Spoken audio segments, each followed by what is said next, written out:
Hey everyone, I wanted to take a moment and let you know that starting in January, we will be moving the show to Mondays. Our hope is that this will give you time during your work commute to give us a listen instead of having to wait for the weekend. The first episode in 2021 will air on January 4th, where my wife Bethany and I will be discussing the rarely known as a comic book movie, Josie and the Pussycats. So start looking for the show to drop on Mondays. In fact, let's start calling them Moving Panel Mondays. I hope you enjoyed today's show. Chances are that before 2008, you could ask any two girls and a guy to name a Marvel movie, and they'd be more silent than Chaplin. But it doesn't take Sherlock Holmes to figure out that this character took a little weird science and became the heart and souls of the Marvel Cinematic Universe. On this episode of Moving Panels, we discuss Iron Man. Only you.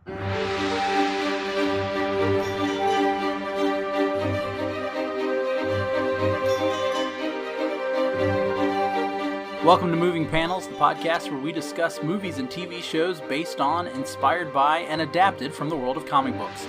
I'm your host, Laramy Wells, and joining me today is a longtime friend, Mr. Reece Fowler. How are you, Reece? I'm doing quite well, Laramy. Thank you for having me on the show. You were one of the first people I thought of. In fact, a little behind the scenes here, when I was getting ready to do the podcast and wanted to kind of check my recording and audio equipment and all, Reece was actually the person I contacted to help me test everything out. That's right, Laramy. I was number one, and then I got pushed to the back. Well, that's not 100% true. Reece, we did actually record, again, but behind the scenes here, we actually did record an episode, but later I discovered the sound quality wasn't all that great. And so Reece was kind enough to return so that we could give him the proper episode that he deserved. And we do appreciate that very much. Thank you, sir. You are quite welcome. So today we are going to talk about the granddaddy of them all, if you want to consider the modern superhero movie, and that is Iron Man.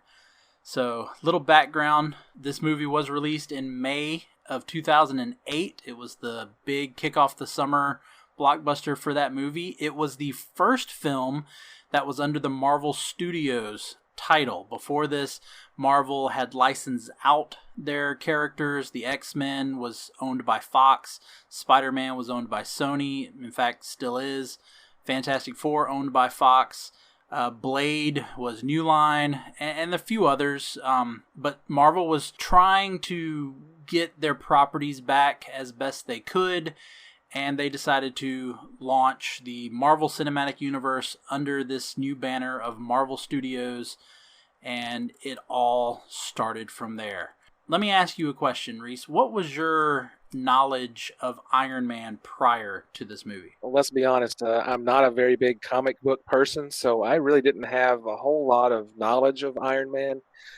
I had heard of the character. I do have some other friends who are really big into the comic books.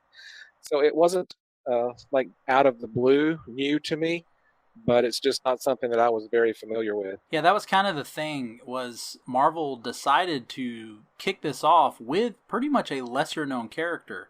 And I think it was kind of a gamble to take a character. It wasn't Captain America to start off with, which most people would have assumed. You know, they couldn't do... Oh yeah, we all know Cap. Yeah. And they couldn't do Spider-Man because Sony had already acquired that and they had a hold of that character. I mean, the Hulk had been done before, so I think they just kind of wanted a fresh start is what I really think they were after. And so going to a character like Iron Man, especially with the intention of leading to this all-connected universe, and Iron Man being the person that, even in the comics, he is the guy who brings together the Avengers. Right. And I think that was a good choice. I mean, you start with somebody that not a whole lot of people have knowledge of and just build from there. Yeah. So let's go ahead and get into the characters. So Iron Man, Tony Stark, was introduced in March of 1963 in Tales of Suspense, number 39. He, of course, is created by the late, great Stan Lee. And Stan Lee actually admitted that he based the character of Tony Stark off of Howard Hughes. If you're not familiar with Howard Hughes, He was this really eccentric, rich, but very intelligent guy. Leonardo DiCaprio actually played him in a movie called The Aviator. Right. And that's what Stan Lee said. You know, Tony Stark is just like Howard Hughes. He's an inventor, he's an adventurer, he's a multimillionaire, he's a ladies' man, and ultimately he's a nutcase.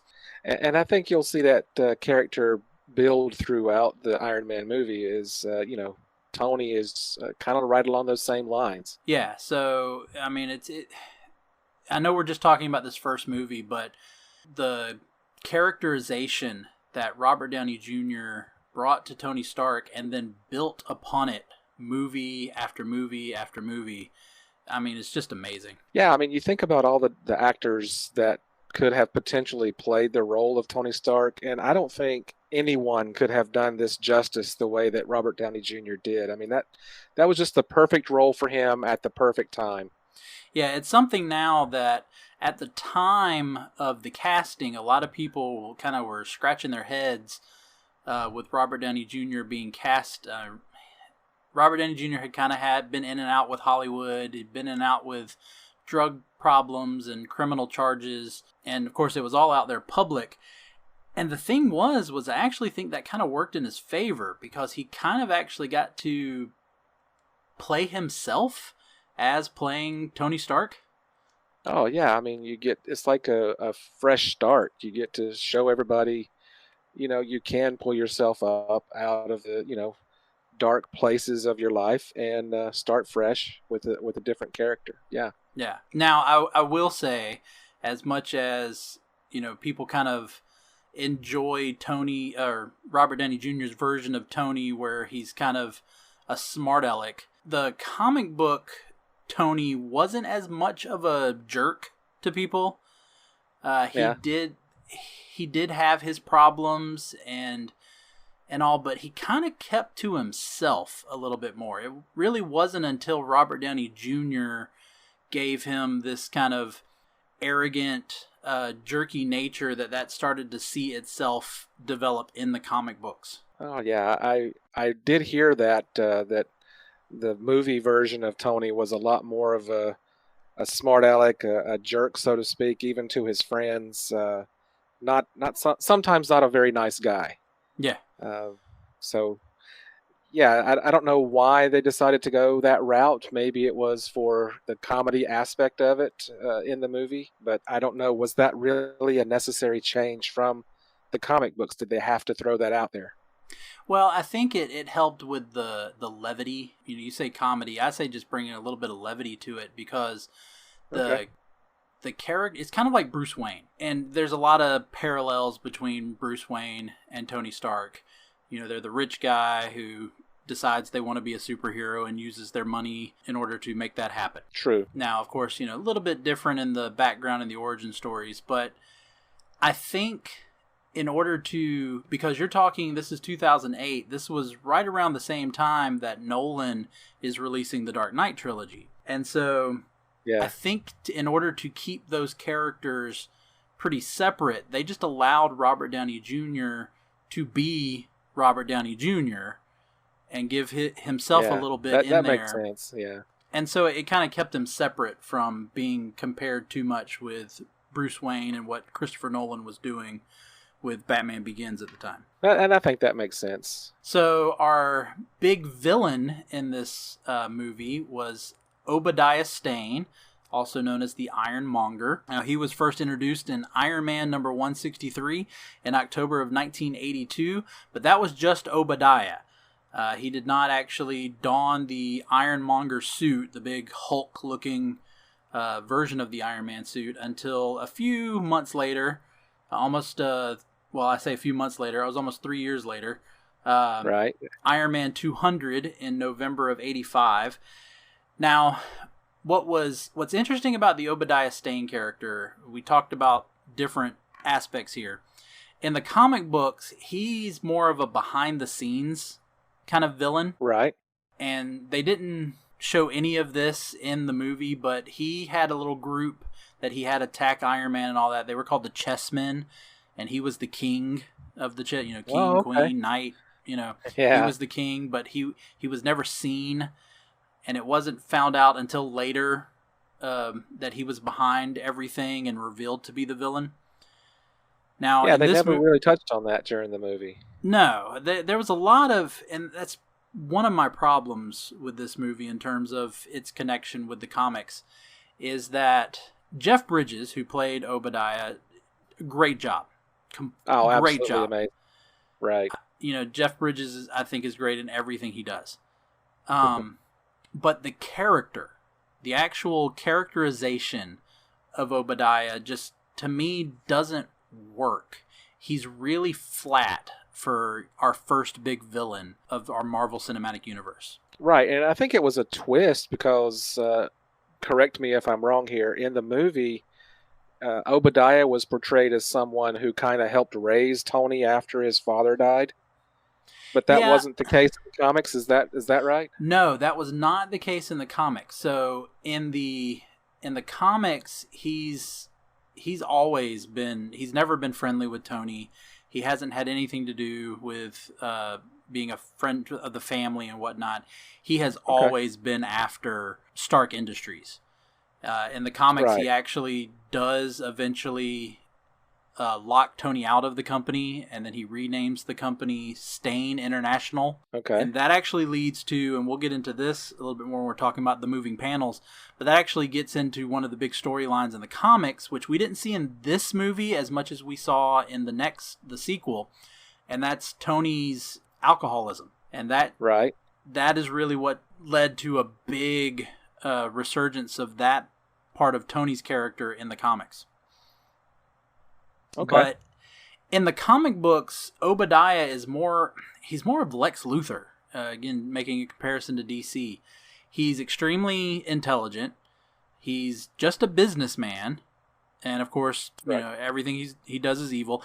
And Jeff Bridges, even in the movie, they're both bald. It's Lex Luthor is what he is in the with a better beard. I don't think Lex had a nice beard like Obadiah had.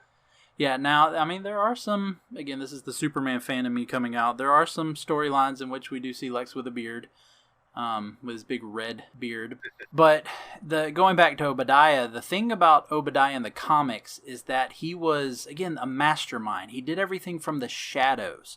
Tony wasn't aware that Obadiah was pulling the strings and causing all of this stuff to happen until it's revealed a few issues in.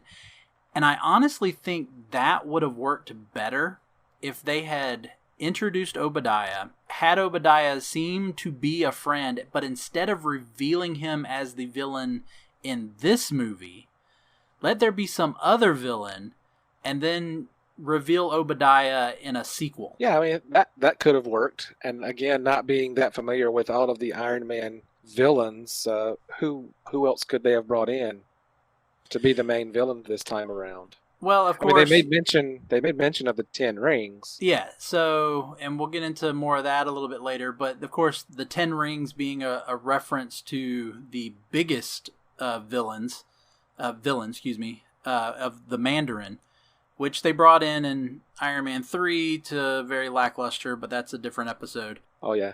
So I'm sure, some people would say, well, just go ahead and set up the Mandarin. I don't think that would have worked either because he's too big of a villain for Iron Man to do in the first movie. Honestly, if you flip-flop and you put Whiplash into the first movie, a villain that, we don't really care too much about, but, that could have worked. They could have just done some stuff with AIM early on. Okay. I don't know.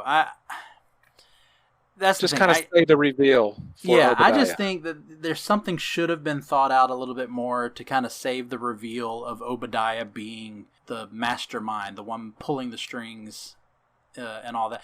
And maybe even have him be Ironmonger, but we don't find out who is in the suit. Okay, yeah. And then bring Ironmonger back in another, in a sequel. I don't know, but I just really felt like Obadiah was kind of like I said, a flat character, kind of predictable. We immediately, I don't know about you, I'm pretty sure that even in 2008 when I saw this movie, I immediately went, okay, he's the villain.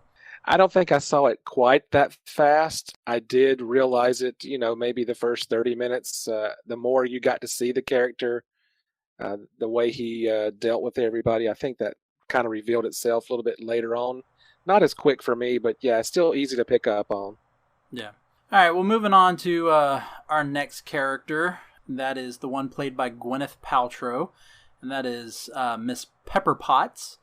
She was first introduced the same year that Iron Man was introduced, but a few episodes later, Tales of Suspense number 45 in 1963. Now, funny little trivia fact.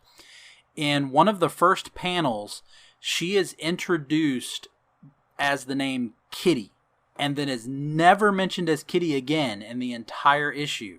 So you think that might have been a typo of some kind? That is the belief. The belief is that it was just a typo. It was corrected for additional prints. So I am pretty sure if anyone has Tales of Suspense number 45, a first issue with that bubble where Tony is introducing her as Kitty, I'm sure that's worth something right there. Oh yeah, I'm sure it is too. But funny thing is that when she's introduced, she is introduced as I don't know exactly what the word I'm trying to think of here, but again, this is 1963, so she was like a temp, kind of.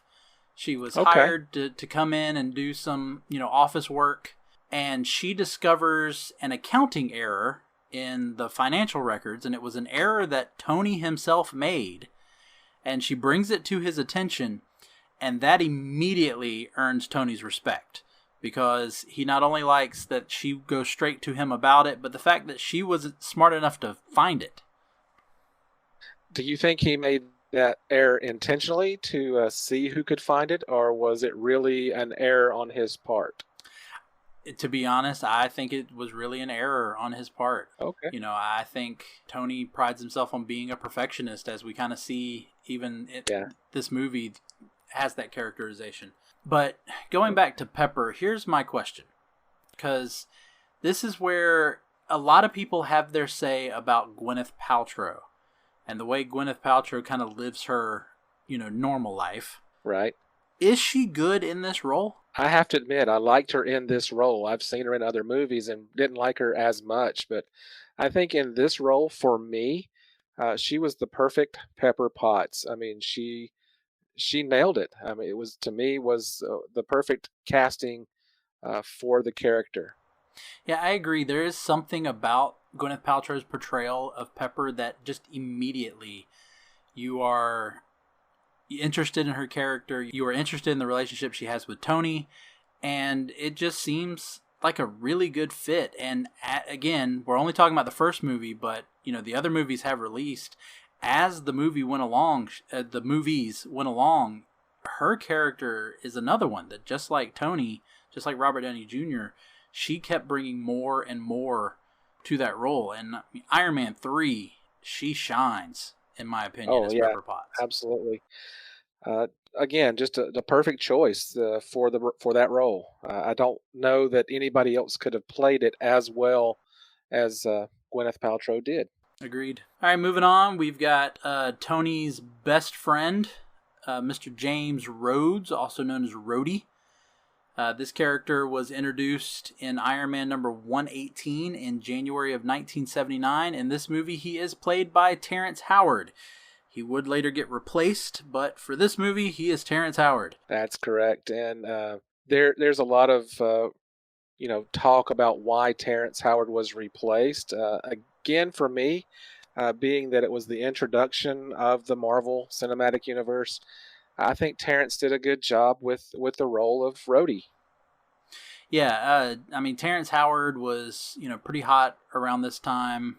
I know he had done Hustle and Flow, I think, a few years before this, which I believe earned him an Oscar nomination. So, yeah, I think Terrence Howard I liked him as Rhodey.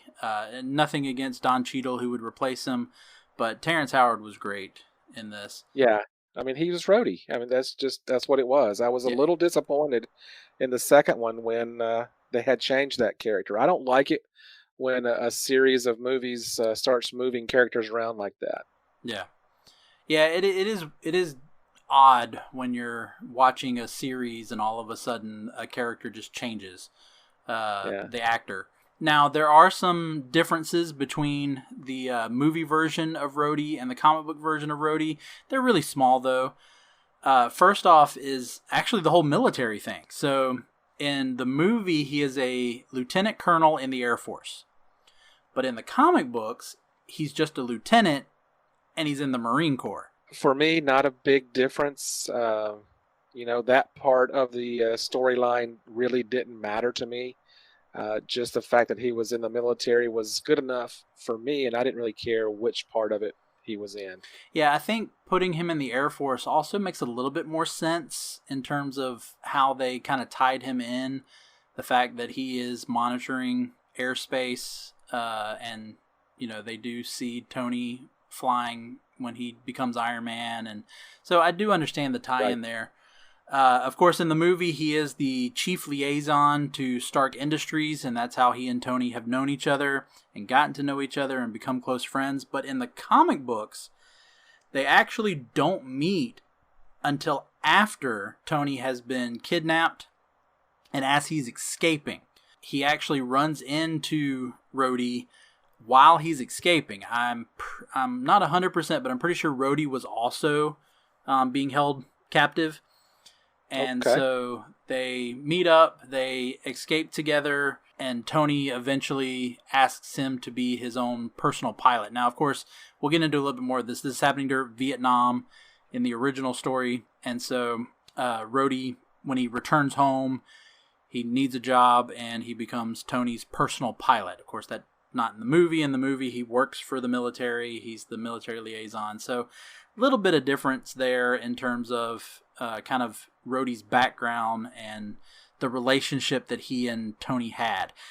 Do you think it was better to give them more of a background, or do you think we shouldn't have been introduced to Rhodey until the escape? I think with the limited time you have in a movie, it was good enough for me to give him the background and just let them already be friends. It may have taken too much time to develop the background story between how they met. So I was okay with them already being friends. It didn't really make that much difference to me. Yeah, I agree.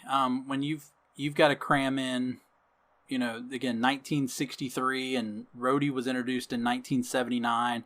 So when you're taking from the 70s, you're taking almost 30 years at the time of information and trying to cram it into a movie. I agree. You gotta speed up some things, and so having a established relationship between the two definitely helped make the story a little bit better. Right. Now, of course, in this movie, we do not see Rhodey become the superhero that we would later see him become, but there is a reference to it. And I remember when I saw this in theaters, I popped so much for the reference. If you're not familiar, near the end of the movie, when Rhodey is in Tony's garage, basement, lab, whatever you want to call it, and he's guiding Tony, he looks over, sees a silver suit, and he says, "Next time."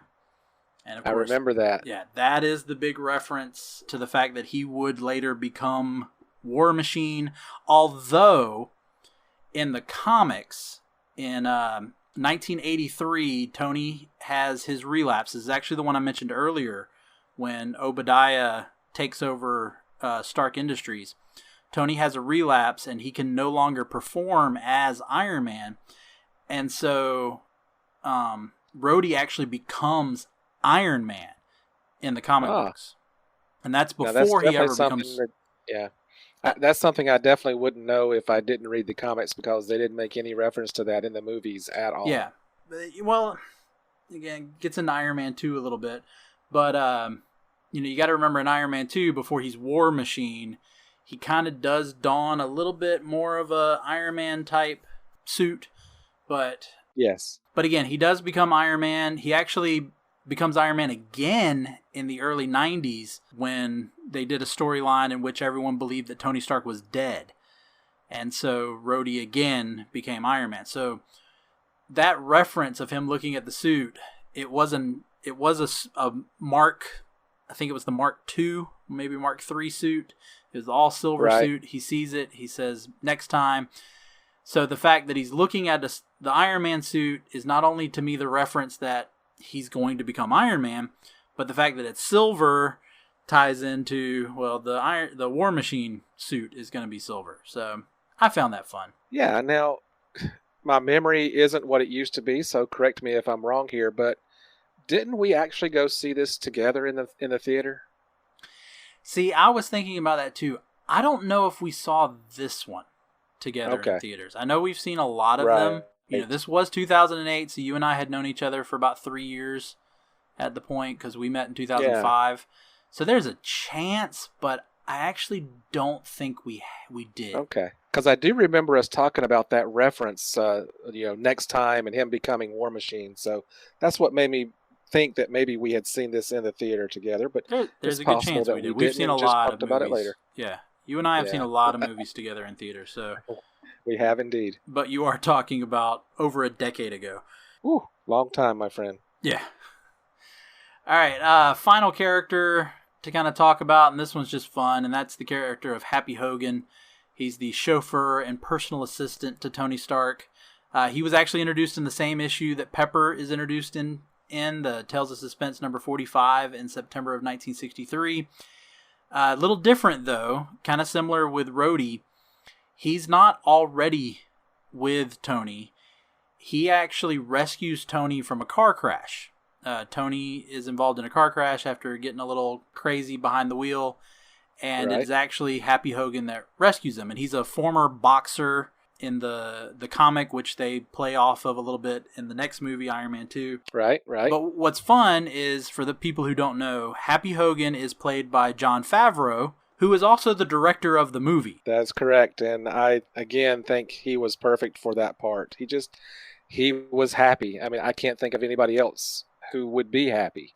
Yeah, I love that for such a small role. I mean, I don't even know how many lines he has in this movie, but he draws your attention when you see him. From one of the first times after Tony's returned, he pulls up in the car, he walks around, and he's taking the Burger King from Tony. Oh, yeah. Because Tony's first stop was to get Burger King. And I just found that to be a great little reference there.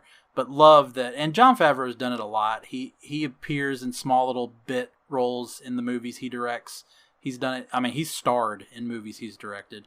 That's true. But I love that he took this, and he, again, just like I've talked about with Gwyneth Paltrow and Robert Downey Jr., from movie to movie, even when Jon Favreau was not the director, if Happy Hogan was in it, Jon Favreau brought more and more to that character each time. Yeah, just a great job of building that character and making it his own. All right, so now we're going to move into what we call the moving panels. So this is the parts of the movie that have their connections to the comics or don't really have their connection to the comics or are very loosely based on the comics. And I wanted to start off with, he was kind of a character, but I wanted to start off with Jarvis. Now, in the movie, Jarvis is kind of like Tony's Alexa. Yep. What many people may not know is that Jarvis in the movie actually stands for just a rather very intelligent system. Yeah, would not have gathered that from anything in the comics or in the movie itself. I don't think it was even mentioned what Jarvis stood for. Yeah, now it wouldn't be in the comics because Jarvis as a computer did not exist in the comics. In the comic books, right. Jarvis is Tony's butler. He is Edwin Jarvis. He is just the butler. But as we talked about earlier, with Nolan reintroducing everybody to Batman, and of course you've got Alfred, yep. I don't think they wanted that, again, connection, that Tony has a butler that helps him with his superhero stuff. It's interesting enough, as I was preparing for our discussion about Iron Man, I actually read an article that said the character, the voice actor for Jarvis, recorded all of his lines in about 2 hours. So I thought that was pretty interesting. He spent about 2 hours recording all of his lines, and that's all the work he did. And it was such a main character for me in the movie because he really ran the show. He ran the suit. He ran the house. You know, you always heard Jarvis taking care of things. Yeah, voiceover work, though, man, that is a dream gig. Because, again, you can just come in. You don't have to worry about how you look. You just got to worry about your voice. And then, like you're saying, you can just sit there and they hand you the lines and you record however many different versions you need and hand me my check and y'all have a good day. And that's it, yeah. So another fun little piece of trivia, since you brought that up, even though this would be in a future movie. So the voice of Jarvis is Paul Bettany. He's just voice in this. He would later appear in physical form in sequels. But when Jarvis is no longer Tony's computer and it becomes Friday is voiced by Jennifer Connelly, who is actually Paul Bettany's real-life wife. Oh, now that is an interesting little twist. Yeah, so I just find it fun. It's like, again, Paul Bettany had this wonderful gig as the voice of Tony's computer assistant, and then when he loses that, he just gets his wife the job. And that's the way it should be. All right, so I alluded to this a little bit earlier. This movie is of course an origin story for Iron Man, so we're going to talk about the origin story a little bit. So obviously they had to make some changes because you're releasing this movie in 2008, so you can't do the original setting of the story, which was Vietnam. He was overseas. He is kidnapped by a communist warlord named Wong Chu. In this movie, he's replaced by a character named Raza. Of course, the difference there is that in the comics, when Tony escapes, Wong Chu is actually killed in the process, whereas in this movie, the character of Raza does survive, at least the initial escape. Right. They, of course, updated this one to be Iraq in 2008. And instead of being communist, it's a group called the Ten Rings, which is definitely a reference, as I mentioned earlier, to the Mandarin. Now, if you're not familiar with this reference, if you do think back to when the Mandarin appeared in Iron Man 3, the Mandarin wears 10 rings. He wears a ring on each finger. And in the comics, those rings give him power and all, very similar to the Infinity Gauntlet that you would see in the movies.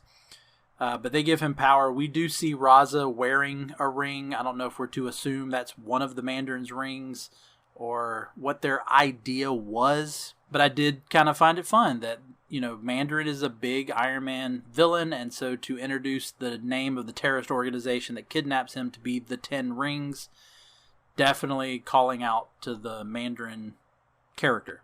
Oh, yeah, that's too similar to not associate the Ten Rings and the Mandarin there. And this origin story, very similar to when they updated Tony's story in the Extremist storylines in the comic books back in 2005, so just a few years earlier. In that one, he's kidnapped in Afghanistan by the Taliban. You're kind of going to avoid some of that in a movie because you don't want to offend. You don't want to, honestly, you don't want to date it as much as you can help it. So giving it just being in Iraq. I mean, Iraq, as far as we know, will always exist. Making it a fictional organization, the Ten Rings, makes that work. So it's going to work when you're watching it many years later. Exactly. Another big part of Tony's origin story is Yinsen, the guy who helps him build the suit. In the movie, he's just called Yinsen, at least in the first movie. He is just called Yinsen. In the comic books, he is Ho Yinsen. He is a physicist, a scientist that helps Tony build the suit. He's prisoner with Tony. So all of that was still the same. So I like that they kept all of that. Yeah, I really like the character of Yinsen. I think he the job was very well done. The actor who portrayed Yinsen, I can't recall his name right now, but in the movies when he's going down the cave to give Tony some more time to suit up, you just kind of feel like maybe if they can just get out of this, everything is going to be okay. But you knew that something bad was going to happen to him. Yeah, I mean, it's a superhero origin story. There had to be something tragic, and the death of Yinsen is kind of that death that has to happen in the origin story for Iron Man. Happened in the comics, happens in the movie. But I agree. I like that they gave him kind of a heroic ending, at least. Right. Another quick thing I want to hit is the suit itself. So in the movie, they make this a key point, is that Tony's little heart, his mini arc reactor, is what powers the suit. Without it, you can't control the suit. In the comic books, that hasn't always been true. So in the comic books, it's actually been powered several different ways. Different types of devices have powered it. My favorite, though, is that, and I really wanted to find this, but I remember seeing this in the comic book, is that Tony could just plug it in and charge it like a phone. Oh, wow. Like just go up to a wall outlet, plug it in. Yeah, you need that little parking space at the mall with the charger there. So yeah, just drop in, plug up, and you're good to go. Yeah, and to be honest, I think that would have made for a great part of the story, is if it was powered by something that could have, and I know they do have where he loses power and all, but if they could have done something to where the suit does drain power as he uses it. And so even if it is the arc reactor, the fact that the arc reactor in his chest is keeping him alive, well, if he uses the suit too much, it's going to pull energy from it, and maybe it drains it to where he goes into cardiac arrest or something. So I really think they could have played more with the suit being powered by something that wasn't, an infinite source of power. Yeah, I think they did play that off as perpetual energy, just never gives up. Maybe the Energizer Bunny would have done a good job as a power supply. Just seeing the giant C battery in the back of Iron Man. Another thing, and I had to bite my tongue not to bring this up in the character profile, but the romantic nature, or romantic relationship, I should say, between Tony and Pepper was actually not from the comics at all. Okay, so why do you think the movie, the directors or the producers decided to make them a couple? Because it's a movie, and you not only want as many demographics as you can to come in to see your movie. So not only do you need the action and the comedy and the suspense, but you need that romance in there too. And putting Robert Downey Jr. and Gwyneth Paltrow together would have just worked perfectly. So how far off is that from the comic books?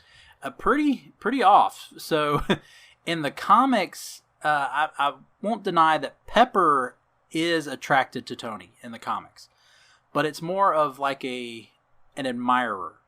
She expresses it from afar, and Tony is completely oblivious to all of it. Whereas in this movie, they pretty much imply that, as soon as Tony sees Pepper, I know at the little ball or whatever, the gala event, sees her in the dress, you can tell Tony is, he's got his eye on Pepper. Exactly. But again, that goes into the characterization, as we talked about earlier with Tony. In the comics, Tony he's a playboy.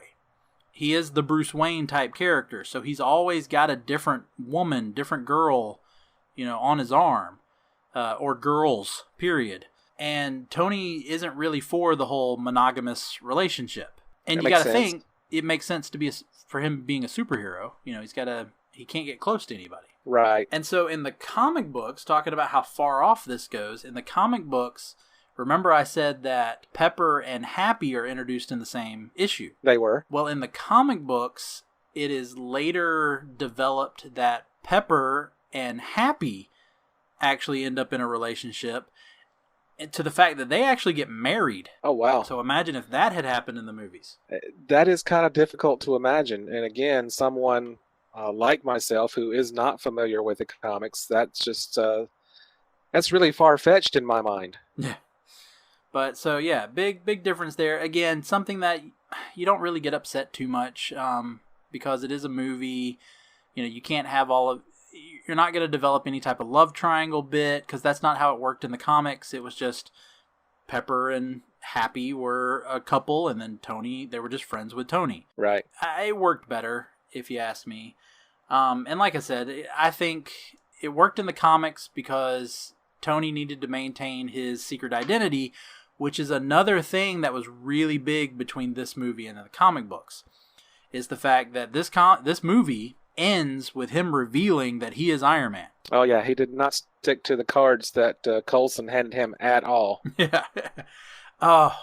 This Agent Coulson. I have so many things. I need to do a whole one shot just on how Agent Coulson was so important to the MCU. Right. Just real quick, Phil Coulson, introduced in this movie because it is the first of the MCU movies. He was supposed to be a bit part. In fact, I don't even think he was supposed to really be a named character. I think he was just supposed to be, S.H.I.E.L.D. agent. Right. But Clark Gregg played him so beautifully that he became a staple for these movies. Just loved every minute of it. But again, like I said, I can spend 30 minutes just talking about that character. Yeah, certainly developed his own little cult following. Yeah. So going back to Tony and the secret identity. So this was actually a decision by Kevin Feige. If you don't know who Kevin Feige is pretty much the head of Marvel Studios. He's the one that makes all the big decisions for all of these Marvel Cinematic Universe movies. And Kevin Feige said that when they started the Marvel Cinematic Universe, another way to kind of separate them from DC was that none of the Marvel characters would have secret identities. They would all be known. And so they started that right off the bat with Tony revealing that he is Iron Man. Of course, very different from the comics. In the comics, Tony spent decades keeping his secret identity, making everyone believe that Iron Man was actually a bodyguard, which you talked about Coulson's index cards. That's actually one of the ideas they come up with, is that Iron Man is his bodyguard in a Stark, suit. And that would have made sense if you're trying to keep the secret identity. But like you said, if MCU decides not to keep them, man, what a way to blow it up right there at the end. Yeah, so big little reveal there. Tony just looking at the camera and I am Iron Man, and your big ending, and yeah, everybody just go, what? And the thing was, that wasn't the biggest part. Nope, there's always a little more. Yeah, so of course, this being the first movie of the Marvel Cinematic Universe, we also got our first end credit scene. And in this end credit scene, we see Samuel L. Jackson playing Nick Fury. Another thing that you can speak on this, Reece, but another thing that we've talked about this a lot, that people not familiar with the comics probably had no clue who he was. Absolutely, not a bit. And, the choice for Samuel L. Jackson to play Nick Fury, some people really like Nick or really like Samuel L. Jackson, and some people have an issue because they think he's just been in everything. For me personally, I think he was the perfect Nick Fury. He just has that swagger. He has that presence about him that just makes you believe he is the director of S.H.I.E.L.D. Oh, yeah. No, Samuel L. Jackson was perfect Nick Fury. Of course, we would see him in just about all the Marvel movies from then on. Real quick, it was kind of a controversial casting because Nick Fury was not a bald black man in the comics. He was actually a white guy with brown hair and gray streaks on the side of his head, kind of, scruffy looking. He did have the eye patch, cigar in his mouth, very different type of character, but Samuel L. Jackson came in, he played Nick Fury. That is Nick Fury right there. That is Nick Fury, hands down. Same way. Yeah, again, you're talking about the comic book Nick Fury. I do recall seeing some pictures of him, but it wasn't so much of a change for me that it just made me gasp and say, "Oh my gosh, what have they done with the character?" No, Nick's Fury he's Samuel L. Jackson. That's just hands down. And it helped that now Samuel L. Jackson was not the first actor to play Nick Fury in a live action movie. There actually is, and I would love to do an episode on this one day, there actually is a Nick Fury movie from the early 90s in which Nick Fury is played by David Hasselhoff. Oh my goodness, the Hoff. Yes, the Hoff. Yeah, did not even know that. Yeah, so extremes there, but we get the ending where Nick Fury is in Tony's house and then utters the now infamous lines, "I want to talk to you about the Avenger Initiative." And of course, comic book nerds everywhere went nuts that he mentioned Avengers. There you go, just lost their minds. Yeah, I have to admit, for someone who doesn't know the comics, it's pretty, I got pretty stoked about that myself, just knowing there's more to come. Yeah. But yeah, just knowing that the Avengers was coming was a great way to kick off this Marvel Cinematic Universe. And I know there were other movies that then tried to follow suit. There was Universal trying to do their Dark Universe. They actually tried a couple of times. They did Dracula Untold and then tried to set that up to kick off a Universal Monsters universe. Then when that didn't work, they even tried again with the Tom Cruise Mummy movie, and they introduced Dr. Jekyll into that one to kind of, again, start this universe. Okay. And again, that didn't happen. Of course, DC rushed it a little bit when they decided to start their DCEU and just went a little too fast, making Justice League only the third movie. They needed more time to develop more characters in that one for sure. Yeah, and that was just so great, was realizing, oh, we're going to get to see the Avengers develop. And it does, I mentioned that at the beginning, that does tie into the comics. Iron Man is the character that created the Avengers. And it happened the same year he was introduced. Iron Man was introduced in March of 1963, and he formed the Avengers in September of 1963. Okay. But now, funny thing though, is in the movie, if you remember, he's working on the new suit and he makes it gold. And he talks about how it's a little much, and so he decides to put the Ferrari red onto the suit. When he starts the Avengers, his suit is just gold. So he goes from the bulky gray suit in that first issue. When he develops the cleaner looking suit, it is a gold suit. So when Iron Man starts the Avengers, when you get those first issues with the Avengers, he's in an all gold suit. He doesn't actually add the red to his suit until same year, though, a couple months later in December of 1963. And that's where we get the red into the suit, and we get the more, not exactly what we see now, and in the movie it was a little more bulky looking, but we got more of the yellow, gold, you want to call it, and red that we're more familiar with Iron Man. Right, just what you're used to seeing. Yeah. All right, so anything else you want to talk about in terms of the movie? Anything that pointed out, anything that was of interest to you that maybe we didn't cover? Just something about the movie in general? Now, there was one character, and we've talked about this before, when I can't remember the character's name. Who played the character that Obadiah went to, the scientist, and talked about how Tony made the miniature arc reactor in a cave, and the scientist, for some reason, it was just really funny. He's like, "Well, I'm not Tony Stark." Yeah, I know exactly what you're talking about. So who was that guy? Yeah, are you saying that because you know I know, or are you asking? I hope you know, because I can't remember for the life of me who that character was. Yeah, so if you go back, there's one of the scientists that Obadiah kind of berates, talking about how Tony has made this, arc reactor and they can't get the big one to work. That scientist is actually played by Peter Billingsley. Right. Who more people would know as Ralphie from A Christmas Story. Ralphie, that's right. You shoot my eye out. Yeah. Why could I not remember that? I don't know why. But that was, for me, that's always a funny line when Obadiah is just giving him down the road about how Tony built this in a cave. And here he is, well, I'm not Tony Stark. Yeah. That was just a funny comeback to me.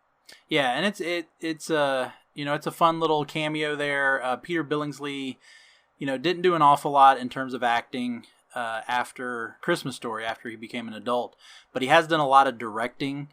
And he and Jon Favreau, I think, are really good friends, because he actually also has a cameo in Elf, which is another Jon Favreau movie. There you go. All right, so we've reached the final segment of the show, which we call the final decision. Which here on Moving Panels, we say that it is either a bag it, a stack it, or a trade it. Pretty much we're talking about the same way you would treat it as a comic book.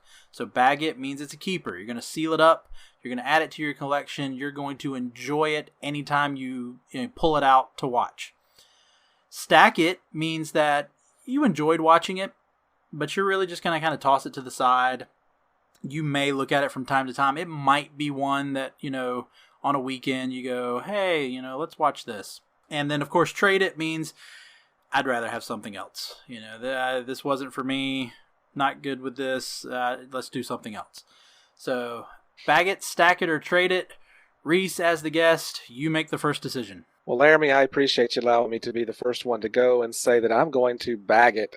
This is definitely a keeper for me. It's one that I can watch anytime, all the time. I don't have to wait for the weekend. It's just a good one for me. It's very entertaining from start to finish. I'm definitely going to bag it. Yeah, I'm right there with you. I say bag it. Just for, as I mentioned right off the top in this show, it's the granddaddy. It's the movie that started this amazing Marvel Cinematic Universe. I know I'm a bigger DC guy, but these movies just made superhero movies on a different level is what it did. Just put them on a different level. Robert Downey Jr., as we mentioned, was the perfect casting and the perfect way to kick this off and get this going. He, playing a superhero, you have to own the character. Christopher Reeve did that with Superman. As much as that Superman is similar to the comics, it is still what Christopher Reeve brought to it that made Christopher Reeve so iconic as Superman. Robert Downey Jr. has done the exact same thing with Iron Man. Robert Downey Jr. will forever be identified as Iron Man, no matter what else he's done. I love him in the Sherlock Holmes movies, and I know there's rumor that he's going to do another one now that he's done with Iron Man. I love him as Sherlock Holmes. I love Chaplin. I love Robert Downey Jr. and other things, but he will forever be linked as Iron Man, and for that, this is a bag it. I definitely agree. You ask anybody if they can name a movie that Robert Downey Jr. has been in, and I guarantee Iron Man is going to be the first thing that comes to most people's minds. Definitely. Yeah, most definitely. All right, any last words? Any other thing you want to say there, Reece? I don't have anything else, Laramy. Just want to thank you for allowing me to be a part of the show and, just to have a good time talking about one of my favorite movies.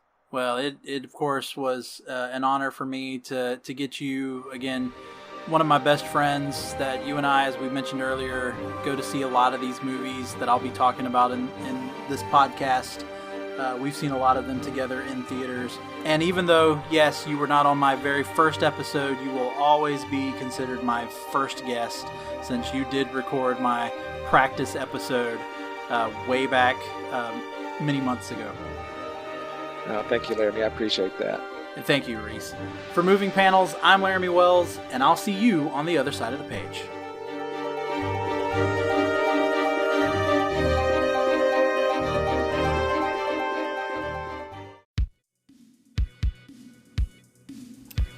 Hello movie viewers and fellow movie lovers. My name is Tim Williams and I'm the creator and host of Movie Views Presents the 80s Flick Flashback Podcast. See, I love the 80s and I have a great appreciation and nostalgic passion for the classic 80s flicks that birthed my love for movies and ultimately helped shape my childhood. On each episode, I'll discuss, with a special guest co-host of course, a different film from the 1980s.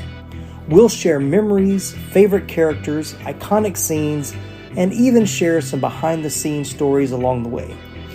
We'll discuss famous blockbusters like Raiders of the Lost Ark, Coming to America, Ghostbusters, Dirty Dancing, Top Gun, Die Hard, and many, many more. As well as some other cult classics and even lesser-known flicks we discovered on cable TV or the now-defunct video rental stores. Remember those? No matter what 80s flick we choose to talk about, we'll always have a good time, so come and check us out. You can find the 80s Flick Flashback Podcast on major podcasting platforms like Apple Podcast, Spotify, Google Podcasts, Anchor, and more. Be sure to subscribe or follow so you don't miss a single episode. Once again, I'm Tim Williams, and I hope you'll join me for the next 80s Flick Flashback.